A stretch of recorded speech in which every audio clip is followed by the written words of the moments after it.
Yes, Roma wines taste better because only Roma selects from the world's greatest wine reserves for your pleasure. And now, Roma Wines, R-O-M-A. Roma Wines present Suspense. Tonight, Roma Wines bring you Roddy McDowell in One Way Street, a suspense play produced, edited, and directed for Roma Wines by William Spear. Suspense, radio's outstanding theater of thrills, is presented for your enjoyment by Roma Wines. That's R-O-M-A. Roma Wines. Those better-tasting California wines enjoyed by more Americans than any other wine. For friendly entertaining, for delightful dining. Yes, right now, a glassful would be very pleasant as Roma Wines bring you Roddy McDowell in a remarkable tale of Suspense.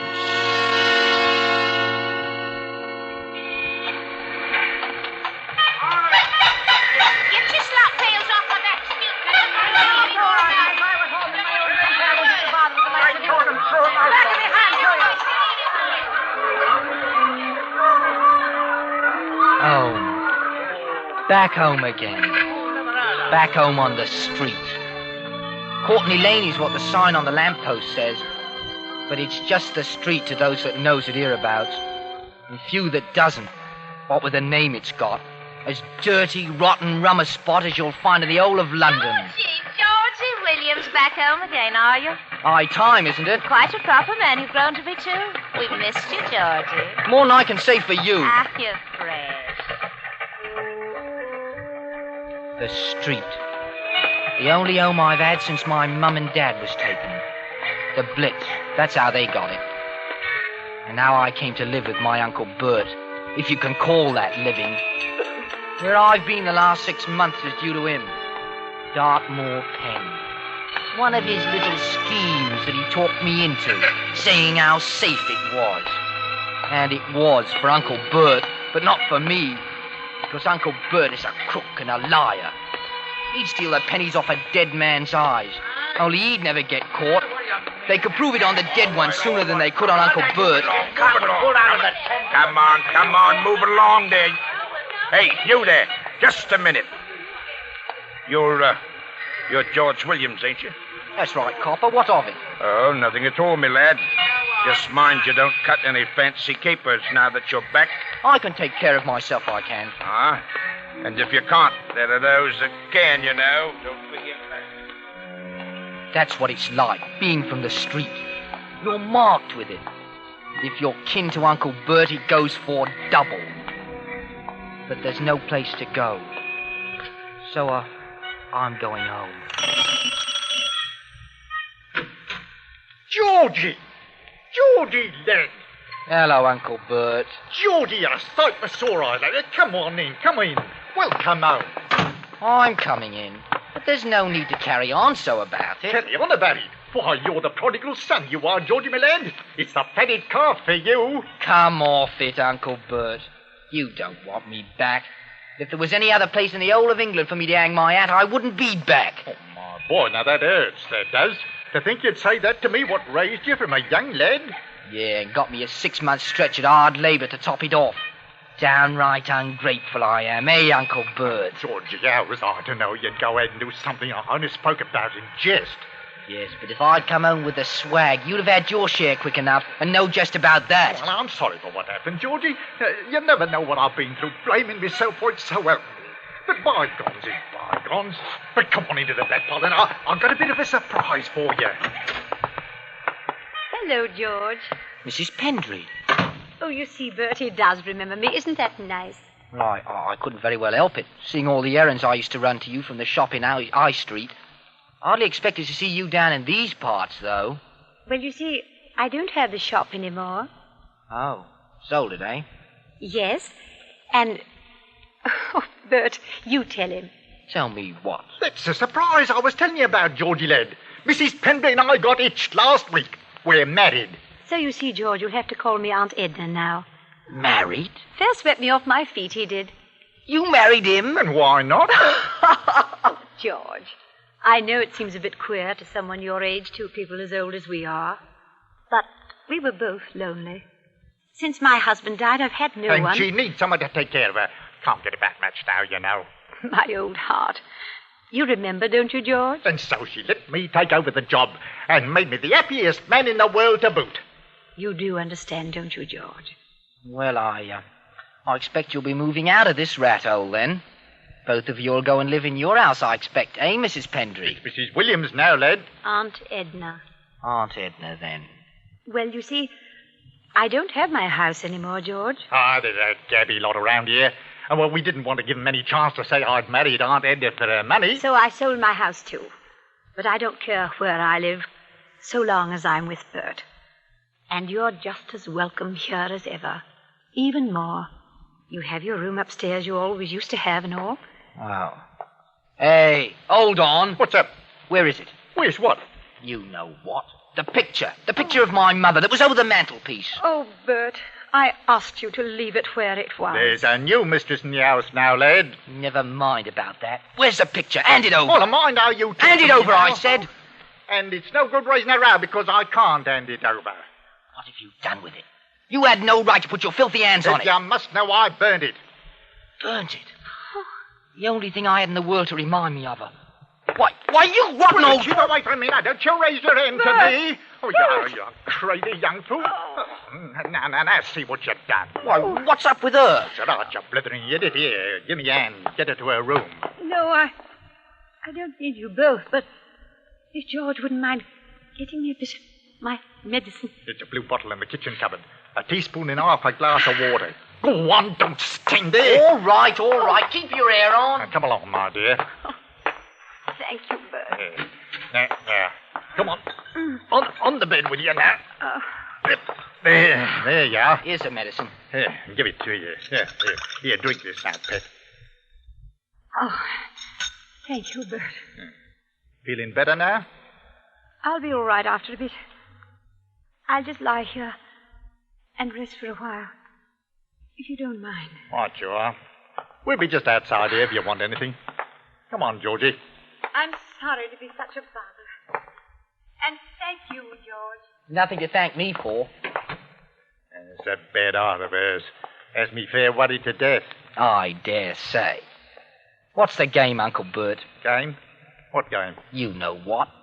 This marriage business. You heard what she said. We was both lonely. Lonely. You're not tying yourself down playing nursemaid to some old A-bag because you're lonely. Not you. George, you're speaking of my wife. Your what? Your wife's money, that's all you've got your eye on. Oh, so that's it. Then why didn't I move into the fine posh house of hers up Nye Street? Why didn't I? Because you'd rather have the cash, I expect. All right, suppose I do come into a bit of cash one day. One day. If you can wait that long. And just what do you mean by that? I don't know. All I know is I'm not having any. I'm clearing out. Now, tonight.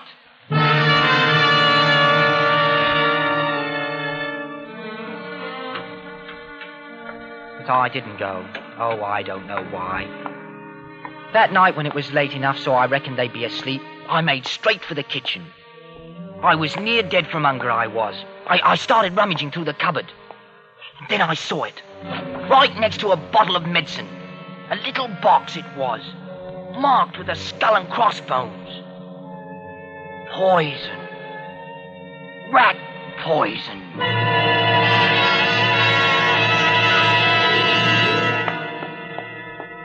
Hello, George. Edna. Why, what's the matter? Look as though I'd scared you half to death. Oh, me? Oh, no. You just came on me a bit sudden, that's all. I didn't expect to find you up. I've been wanting to talk to you. Why? Why don't you and your Uncle Bert get along? Well, if you must know, Uncle Bert and I don't quite see eye to eye on one or two things. But, I'll be out of his way soon enough. Never fear about that. George, I know Bert isn't all that... Well, I know what people say about him. But he's been good to me. Got his reasons, too, I dare say.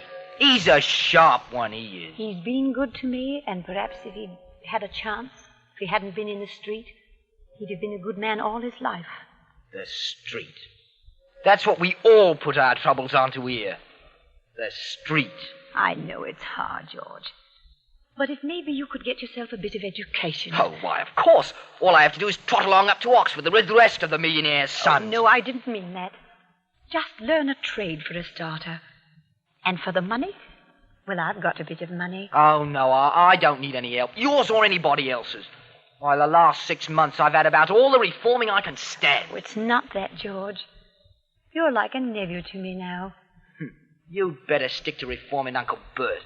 He needs it as much as I do. Maybe even a bit more. Oh, hello, Georgie. I told you you'd get hungry if you didn't eat. Proper fortune teller you are. What are you doing up at this time of night, Edna? You shouldn't be jumping up in the middle of the night with your heart the shape it is. Oh, I heard, George. I just wanted to see if he was all right. Well, up along to bed now. There's a good girl. I'll take care of Georgie. Well, good night. Good night, my dear. You're not in a proper mood, George. You'll never make your way in the world. Not the way you're going about it. I suppose you know just how to go about it. That's why you've lived in this filthy hole all your life. I wouldn't say that. But I know one way. Money's one way, and I've got me plans. What's this? This part of your plans, is it? That? What? It's rat poison, ain't it? I ain't never seen no rats around here. Well, there's no harm having a bit handy, is there? Ounce of prevention is worth a pound of cure, you know. And a proper handy place you've got for it, too, haven't you? Right next to a bottle of medicine. Ah, so that's it. So now I'm a cruel and inhuman monster that would poison his own wife, is that it? I didn't say you would. But I didn't say you wouldn't, neither. I think I got it all planned, eh? I slip her the poison and no one even bothers to ask why she rolled up because they all know she got a bad ticker. Is that the way you see it? I see you've done a bit of thinking at any rate. Now, look here, George, my lad. Even if I was the monster you say, I'd be the last one to kill her. Don't you see? Not yet, I don't. I helped her make out her will, Georgie. I'll get the stuff anyway. I can afford to wait. I don't know about certain other parties, Georgie, that would benefit along with me, but I can afford to wait.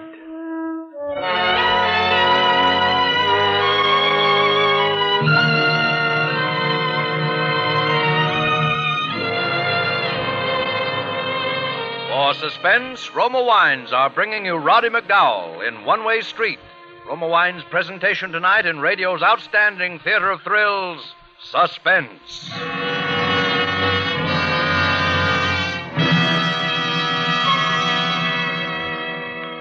Between the acts of Suspense, this is Ken Niles for Roma Wines. The time-honored custom of making a good dinner better with wine is especially appreciated when the wine is distinguished Grand Estate. Let Grand Estate wine make your mealtimes more pleasureful. The simplest dinner becomes an adventure in gracious dining when enriched with the friendly glow of candlelight and the ruby redness of Grand Estate California Burgundy or the pale glinting gold of Grand Estate Sauterne. And how much more flavorful your dinner will taste served with a Grand Estate wine. For each Grand Estate wine is a distinguished limited bottling by Roma, America's greatest vintner. Each Grand Estate wine is born of choicest grapes, then patiently, unhurriedly guided to mellow, rich perfection of taste by age-old skill, necessary time, and the unmatched resources of Roma master vintners. Tomorrow, give the magic touch of distinction to your dinner with a Grand Estate wine by Roma, the crowning achievement of vintner skill. And now, Roma Wines bring back to our Hollywood soundstage Roddy McDowell as Georgie Williams, with Raymond Lawrence as his Uncle Bert and Jeanette Nolan as his Aunt Edna in One Way Street, a tale well calculated to keep you in suspense.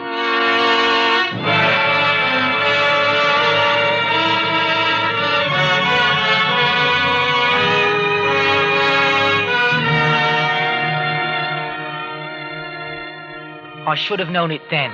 The day I found the rat poison, what Uncle Bert was up to. I knew he'd married Edna for her money. I knew he was rotten enough to... Well, I watched him like an hawk. I fixed all the meals myself, seeing I wanted to help around the house. And the poison was always there, up in the kitchen cupboard next to her medicine.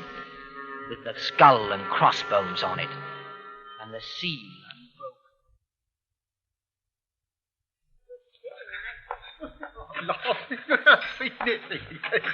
Oh, hello there, Georgie lad. Just in time to have a spot of tea with us. Tea? Well, what about that? We're not toffs, perhaps, but we can have a spot of tea all the same, I expect. It was Bert's idea. Said it made us seem more of a family-like. Have a cup, Georgie? No, thanks, but I'll turn the tray around for you, though. Yeah, hold on. Looks a bit unsteady, but... Oh, there you are. Now, you get Aunt Edna's cup, and she gets yours. But there's no matter, is it? Of course not. It's all the same tea. You don't mind, do you, Uncle Bert? Why, no, why should I? Oh, it is nice to have a cup of tea about this time of day. I'd almost forgotten. Well, drink up, Uncle Bert. You'll only get cold sitting there. Yeah, what's a perishing hurry? I like it a bit cool on myself. Well, is there anything wrong with your tea, Bert? Mine's lovely. Shouldn't be anything wrong with it. Fix it himself, he did. Of course there's nothing wrong with it. Law lovers, Bert. No need to take it all down in a gulp. Think you were swallowing rank poison. Something stick in your throat then, Uncle Bert? What is it? There. I got to swallow in my windpipe. It's good, though. Fix me another cup like a good lad, will you, Georgie? You can fill mine, too, if you will, George. Right you are. You know where the tea is, Georgie? No, No, it's in the kitchen cupboard. Right next to the medicine. You'll find it, Georgie. Right next to the medicine. But the tea wasn't next to the medicine. It wasn't there at all. Only the little box was there with the skull and crossbones. And still unopened. Poison. I found the tea and poured out the 2 cups. But all the time my eye was on the little box. And I was thinking how I had to get away. And about the money. And how easy it would be. And then it come to me, all in a flash, what Bert was up to. And why I'd done nothing about it. Because he'd known what I was thinking before I knew it myself. He knew what I was thinking out there in the kitchen right then. He knew I was thinking about... murder.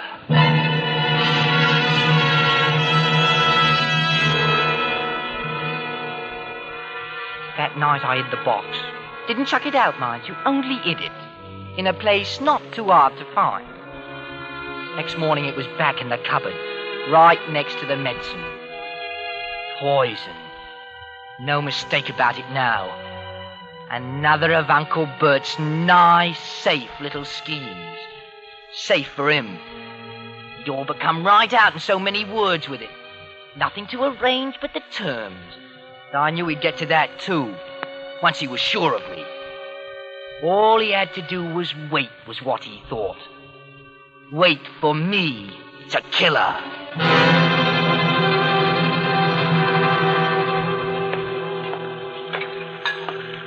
Hello there, Georgie Millet. Cleaning up the breakfast dishes, eh? Well, it don't look like I'm playing a ruddy game of darts, does it now? Georgie, I was looking for that rat poison last night. Had the devil's own job to find it. I could have told you where it was. Found some rats at last, have you? Not in particular. Thought it best to have it out there where it's handy, though. Well, it's handy now, all right. Saw where I put it, did you? Now, look here, Georgie. You know how I feel about you. What's mine is yours. Whatever I have, or whatever I might get, share and share alike. 50-50. Partners. That's me. First I've ever known you to offer a bloke so much as a time of day. It might be the last, too. But the one time might be worth all the rest. Hey, Georgie? Only times I've known you cheat your own grandmother out of the last 2 teeth in her head. That's as maybe. But if you're partners, you're taking your chances together, aren't you? Both of you in the same, for bad or for good. Got to treat each other fair and square then, don't you? If it's like that. That's how it is, all right. You think it over. See if it ain't. Bert. Oh, Bert. Yes, my dear? Could you bring me a bit of my medicine? Not taking bad, are you? Not bad, but a bit of the medicine might help. Right you are. Well, Georgie, you know how to fix it, don't you? I know how to fix it. I'll just nip along down the road then. Got a few things to attend to. But I'll be back in plenty of time. Mind you are, then. And, Georgie, fix it right this time.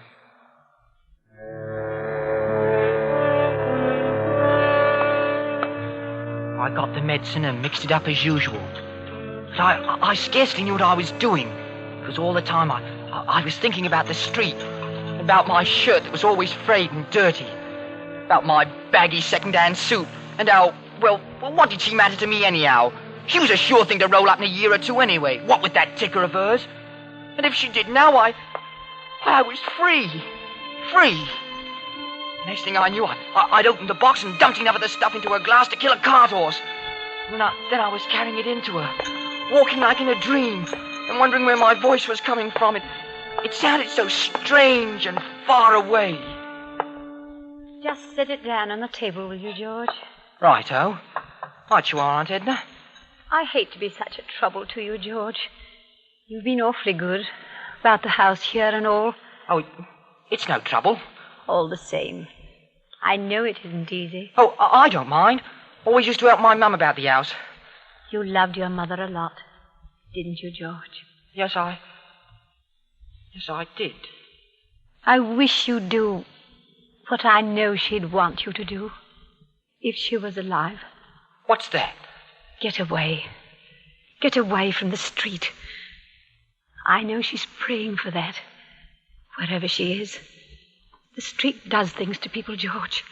Terrible things. Well, I will. I will get away one day. One day may be too late. Maybe it will. Maybe it won't. Why don't you let me help you? I know she'd want that, too. Do you really think she would? Oh, I know she would. George, please. No, I said I don't want any help, and I don't. All right, George. I won't say any more. Hand me my medicine, please. What? My medicine. On the table. Oh, here you are. Thank you. No. Oh, George. Oh, I'm sorry. I slipped, I did.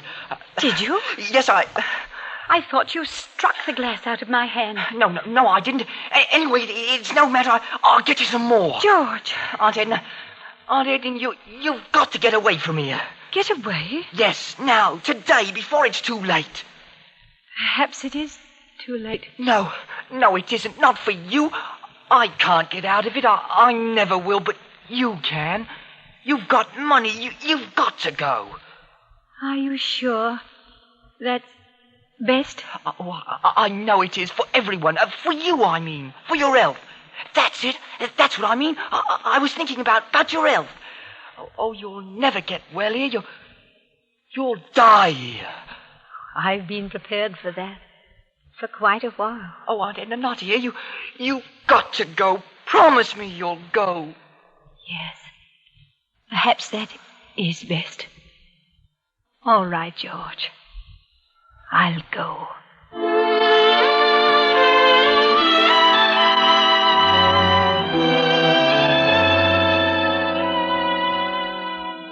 That night I slept. Really slept. For the first time in weeks. When I woke up, it seemed late. I heard the sound of dishes down in the parlor. I jumped into my clothes in a flash and looked down the stairs. They were having breakfast. Coffee.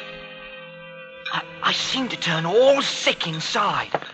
I ran down the back stairs to the kitchen and over to the cupboard. The box was still there, but it was empty. The poison had been used since yesterday. I ran out into the parlor. Oh, thanks. I'll think I will. Edna, don't drink it. Well, what's got into you? Did you drink it, Edna? Tell me. My coffee? Why, yes. He's poisoned you. Shut up, you fool. I won't shut up. I knew he'd do it. Oh. He wanted me to, and when I wouldn't, he did it himself. But he won't get away with it, Edna. I've got to call the police. I'll get you a doctor. George. No. Hey, you've set her off again, you fool. Get her medicine, quick. Aunt Edna. Get the medicine, I'll tell you. I'll see to her. Medicine. She's dead. Dead? Oh, don't try any of that, Uncle Bert. You poisoned her, you did, and I know it. I looked at the box in the kitchen, and it's empty. And I'm going to the police. George! Well? I swear I didn't. I swear by all that's holy. She made the coffee herself. She brought it out to me with her own hands. She did? Georgie! Call the doctor. She's done for me. Call the doctor. Quick! That's it.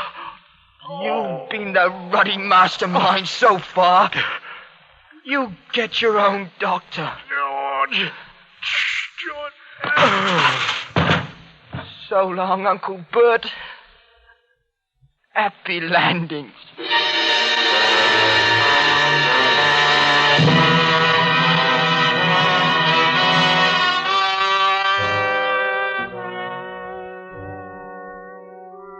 I went next door and asked Mrs. Wiggins to call the police. Then I went back to the house.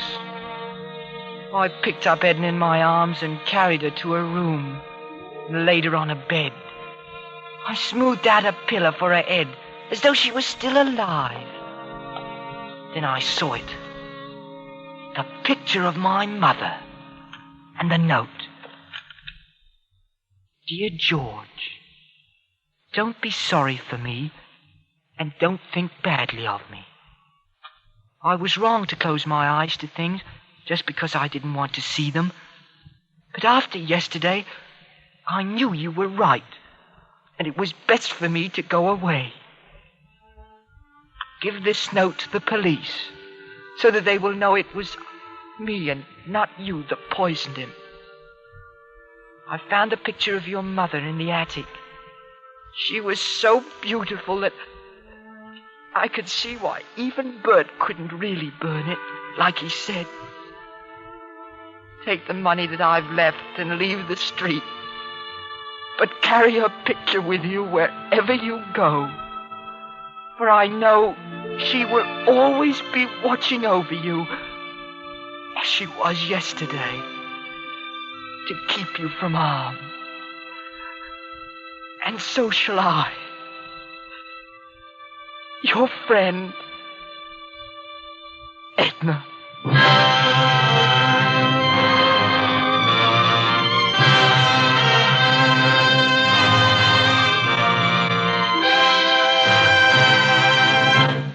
Suspense. Presented by Roma Wines, R-O-M-A, Roma, America's favorite wine.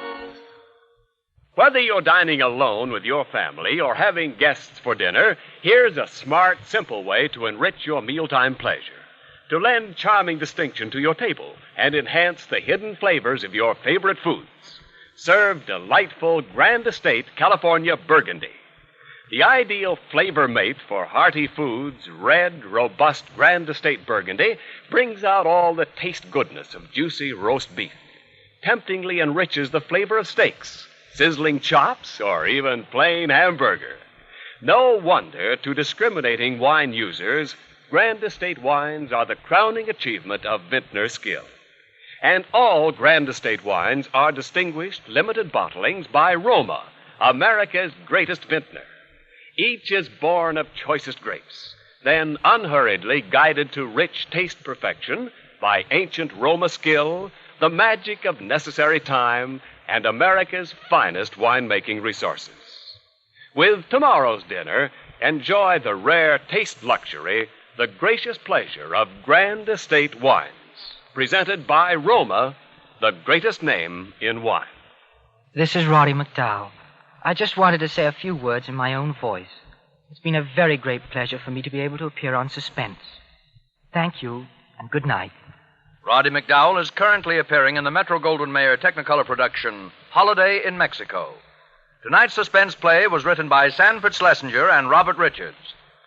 Next Thursday, same time, you will hear Mr. Van Heflin as star of Suspense.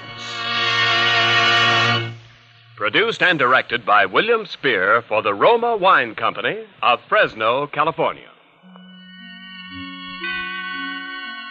In the coming weeks, Suspense will present such stars as Glenn Ford, James Stewart.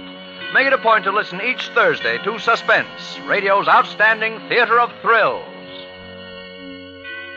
This is CBS, the Columbia Broadcasting System.